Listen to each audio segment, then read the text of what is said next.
Ghost stories? Well, there aren't any of those around here, but we do have a story that's sort of along those lines. No ghosts or anything, but it could be considered a scary story. Around here, it spawned a kind of urban legend. People take it seriously here, too. So, years back, I'm talking about 98 or 99 maybe, a guy by the name of Jack Kruller moved here from New York City. Or was it Boston? Point is, Jack came from a city. Boston. It was Boston. Anyway, Jack wasn't exactly new to this little town. He grew up on a farm that's a good ways up the road. He helped do chores and do little jobs as a kid. Good worker, right up until he left. He really did know a lot about farming and wasn't just some big-shot business type who thought he could retire out west on a farm.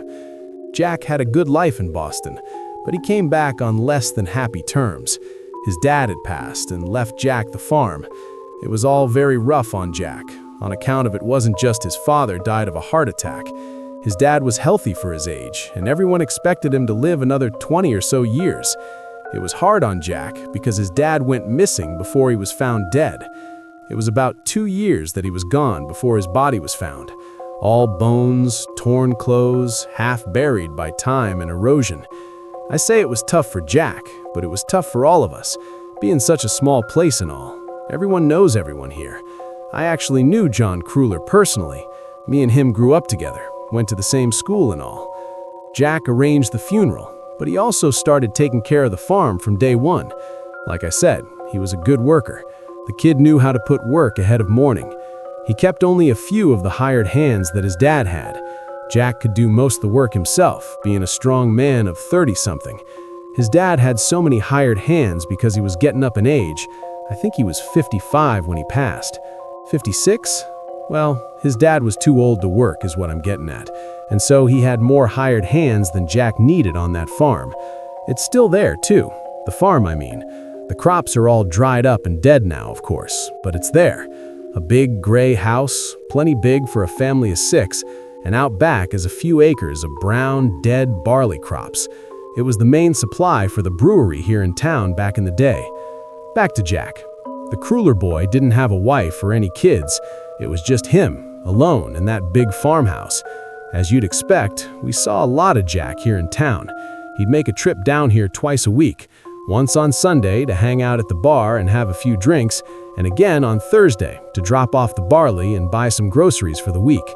He'd buy the typical stuff, fresh vegetables and fruits and a couple of steaks. This is back when I still worked at the butcher shop here in town, so I saw him every week. One fine Sunday at the bar in early spring, Jack was talking to me and some of the other guys about a pest problem he was having. He said he liked to sleep with the windows open at night since it was getting warmer out. He'd leave the window open to let the warm night air in, then be woken up around 1 or 2 in the morning by a bird flapping around and screeching in his room on the second floor. I suggested he buy a dog to keep the bird out and give him some much-needed company after working hours when all the hands went home. The barking and scaring would make the birds know they aren't welcome, and Jack certainly had plenty of room for a dog. He took my advice and got a young Rottweiler from the pound. Nice-looking dog with a black and brown coat. Jack said it kept the birds out of his place. He would keep the dog in his room at night, right next to his bed, and it would growl at anything in the window. Like I said, this is when I worked at a butcher shop. I retired a few years ago, but someone else took over for me, so it's still the best place to get meats around here. Jack came down on Thursdays and would buy some sausages or cold cuts or other various meats, and every week he'd get a steak. Can't blame the guy. Steaks are my favorite food too. One day he asked me, and this is around 2 weeks or so after he got the dog, he asked if he could feed the pooch a bit of raw steak every now and again. I told him to cook it at least rare so there was nothing that could get the dog sick, but other than that it would be fine. I'm no vet, but I know dogs do love meat, and it would work for a good reward every now and again. I assume the dog got some steak every time it did something good, like if it scared off a bird that was persistent. According to Jack, there were a few of those, as if there was something outside that scared them more than a growling Rottweiler. So I figured that the dog got some meat 1, maybe twice a week. No, the dog didn't go crazy from tasting meat like a lion does, if that's where you think this story is going. Jack said the dog was a big pushover, wouldn't even attack one of the birds, just scare them away. Besides, dogs are more loyal than hungry. Now, what did happen was, about mid-May, Jack came down to my shop on a Wednesday. This was odd because people here stick to a pretty regular routine that only changes for very good or very bad reasons. Jack bought a pound of steak, again odd because he never bought more than a half pound. Then he told me his dog had ran away in the night. Jack told me about how he woke up to his dog not only growling, but barking like a maniac. And then he heard scratching on the floor, and it sounded like the dog jumped. Jack got out of bed to see what had happened, and it looked like the dog chased a bird out the window. He saw it running for the tree line, barking, but he couldn't make out anything else in the darkness of the night. Jack loved that dog to death, spoiled it too, so it was no surprise to me that he was planning on luring it back with some food. Jack came back the next week, on Thursday, and went about his business as usual. He was being hopeful and optimistic. Jack found the meat gone every day that he had put some out so far. Though his dog hadn't come back, he said things like, "The dog must have just chased a bird back into the woods and lost its way again." I didn't buy it though. I thought Jack was being too optimistic. Maybe I should have told him that his dog wasn't coming back, but I had bigger issues. I was starting to get less and less meat to sell every week. The farmer I bought most of my selection from was finding a lot of his livestock dead. Cows, pigs, horses, even the chickens were found with large bite wounds or missing portions of their bodies. He even told me one cow lost its entire lower body. He told me, "Oh, this farmer is named Billy, and he still lived about 1.5 miles away from the Creepypasta farm. He doesn't sell animals anymore though, switched to crops after what happened." So Billy told me he got a look at what was killing off all his animals. He said he took a shot at it one night when it was trying to claw its way into his barn. I will never forget the description he gave me if I live to be 100. It was at least 6 feet tall and had dull gray leathery skin, covered in spikes all down its back and at its joints, like the bones grew out to too long and jutted out at the knees, elbows, shoulders, and pretty much every other joint. The creepiest part was how Billy described its eyes and mouth. The thing's eyes were 2 small, tar-black circles. They had no shine or reflection in them, as though all light was pulled into them. The eyes sat a few inches above its mouth, a large slit that followed the jawline up far higher than it should, and was filed with small, needle-like teeth. Billy's story spread quickly in this town. There were a lot of mixed feelings about it. On the one hand, Billy was known for drinking late into the night and had claimed more insane things on his drunken stupors. Us older folks thought he was just hammered and saw something like a wolf or a fox out there. The younger people, though, they believed the story. Billy was an honest guy, and he had given such details it seemed the story couldn't be a dream. In the end, it was silently decided that no one should feed into Billy's tale. If only we had done something about it, went and checked it out for ourselves, humored him. Maybe if we did that, everything would have ended okay. It was a few more weeks that I saw Jack walking out of a pawn shop. This was fairly early before I started my shift, so I went over to say hello. He wasn't looking so good. In fact, Jack was fuming, all red in the face, his cheeks wet with tears, and his lower lip looked like it was chewed on for the better part of an hour. I asked him what was the matter, and choking back a sob that caught in his throat, Jack responded, "It's my dog," he said. "I found what's left of him." That almost knocked me off my feet. I waited for him to calm down and had him explain what happened. He had apparently been putting up a fence because animals were turning up dead on his land. Small things like rabbits or field mice. When he'd gotten to the back left corner of his property, he found the remains of his animal. There were only bones left, according to Jack, and a few bits of meat here and there. The only reason he knew it was his dog was the snapped collar on the ground only a few inches away from the body. It looked like the dog had fought something much larger. Jack had figured there was some kind of wild animal that Billy had seen, and it is what got to the dog. I wasn't so convinced, but I, stupidly, kept my mouth shut. Then I asked what Jack bought in the pawn shop. He had purchased a shotgun with slugs, the solid metal shotgun rounds. He refused to tell me why, but I had a pretty good idea. He was planning on killing whatever it was that got his dog. I couldn't blame him, seeing as how the dog had become his best friend, the only thing to keep him company after a long day of work. No, I didn't blame him, but I thought it was the stupidest idea he could ever have.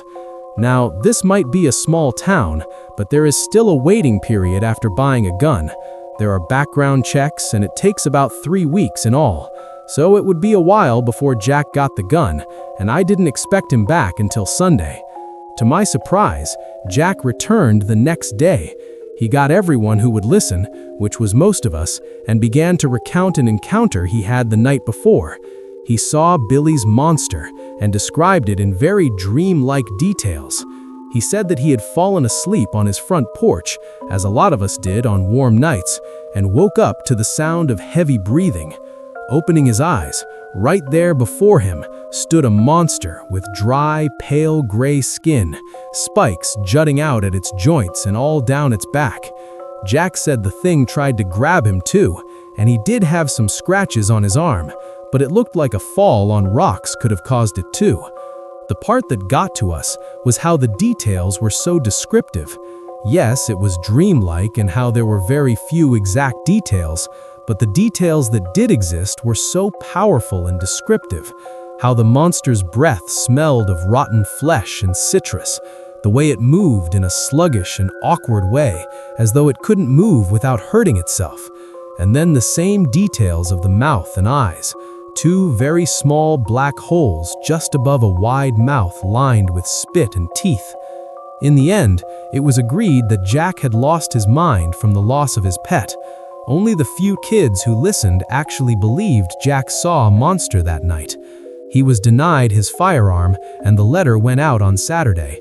No one saw Jack on Sunday. At the bar, we assumed he stayed home, where there's no smiling faces and the drinks keep coming. If only someone had went to check on Jack, maybe this wouldn't have happened. Thursday came. No Jack. That was a bad sign. After all, if he didn't buy food, it meant he wasn't eating. People were worried, but none of us said anything. We were stupid and hoped he was just going to suddenly get better and stop being crazy.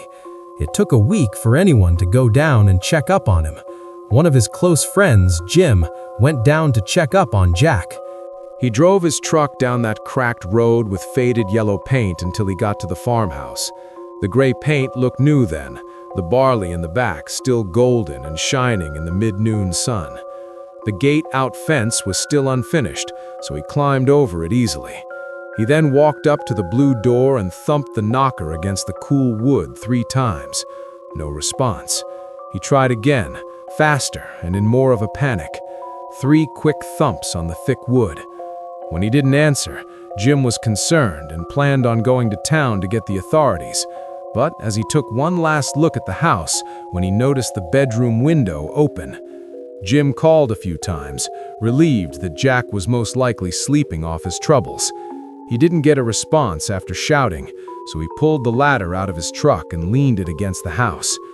The first thing Jim said that hit him was the smell, a terrible stench, something akin to roadkill marinated in vomit for a week. Hard to stand something so terrible. He said he was about to climb back down and throw up all over the ground when he saw Jack. He was laying in his bed, just as Jim had figured, but he wasn't asleep. He was dead, and worse, he was mutilated. One arm was chewed down to the bone, the skin on his chest ripped off and his rib cage crushed. Both of his legs were missing a serious portion of muscle. His skull was exposed, one eye missing and his scalp gone. His abdomen had been ripped into as well, the smell coming from bits of meat and organs soaking in Jack's bile. Jim vomited all over the floor. I suppose it goes without saying that no one saw Jack again. The funeral was closed casket, and it was a very solemn day. No one wanted to bring up Billy's monster, but everyone must have been thinking it. Then, a young girl, must have been around 8, loudly asked her mother if the monster ate up Mr. Cruller. There was a collective shudder between all in attendance, and the mother began trying to explain to the daughter why she couldn't say such things. Then, a boy, only a few years older, piped up and shouted that the Carnivore is what killed Jack. Carnivore was the name that Billy's monster was given, and it stuck. It was impossible for anyone to forget about the Carnivore after that. Like I said, spawned an urban legend. Now, you can take this story as true, like all of us do, or you can just take it as a good horror tale. No skin off my back either way. However, show some respect to the locals around here. They take it very seriously. It's like a boogeyman to us. It's the reason kids don't go out alone after dark. If anything is found dead and eaten, no matter how big it is, it's blamed on the Carnivore, and no one sleeps with the windows open anymore. Oh, look at the time. I have to get out of here. Yeah, enjoy the rest of your night. One last thing. I don't suggest driving up to that old gray farmhouse a good ways up the road. It's still there, with its dead crops and the unfinished gate, but that area has a lot of animals turn up dead at this hour of the night.